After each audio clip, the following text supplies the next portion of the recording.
ازيكم عاملين ايه؟ يا رب تكونوا بخير. تعالوا النهارده بقى مع بعض نعمل كده طريقه رز حلوه قوي سهله وبسيطه.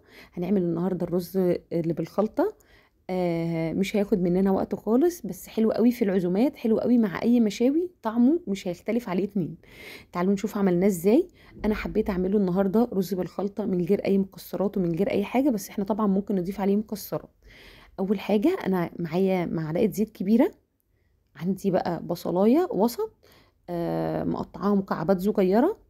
هبدا اشوح البصلايه بتاعتي واقلبها كويس كده. انا مش محتاجه ان هي تغير لونها، لا بالعكس، هي تدبل بس كده، مجرد ما اقلبها وتدبل شويه. وابدا بقى اضيف التوابل بتاعتي.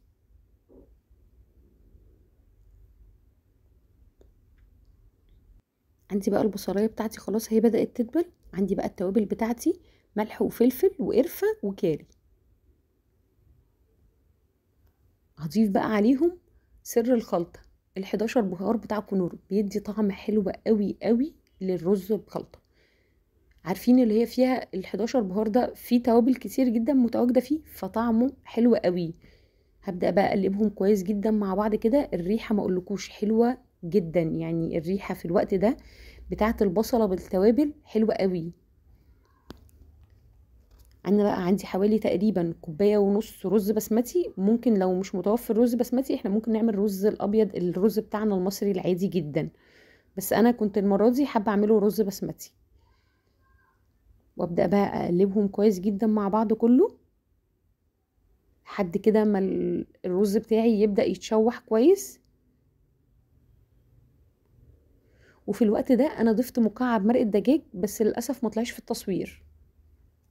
مكعب مرقة دجاج برضو في الرز ده بيدي طعم حلو قوي قوي، يعني لازم نضيف مكعب مرقة دجاج، ايا كان بقى صحي او مش صحي، بس هنضيفه. عندي بقى انا غالية مية في الكتل.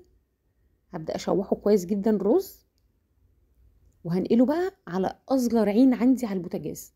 انا هنا بدأت احطه على اصغر عين عندي على البوتاجاز، معليه النار بتاعتي. هتضيفي الميه زيها زي الرز الطبيعي، تقريبا اعلى من الرز بحوالي سنتي. وانا بسويه وانا بقلبه، لو حسيت ان هو محتاج ميه تاني بضيف له، بس انا بحبش اضيف الميه بزياده.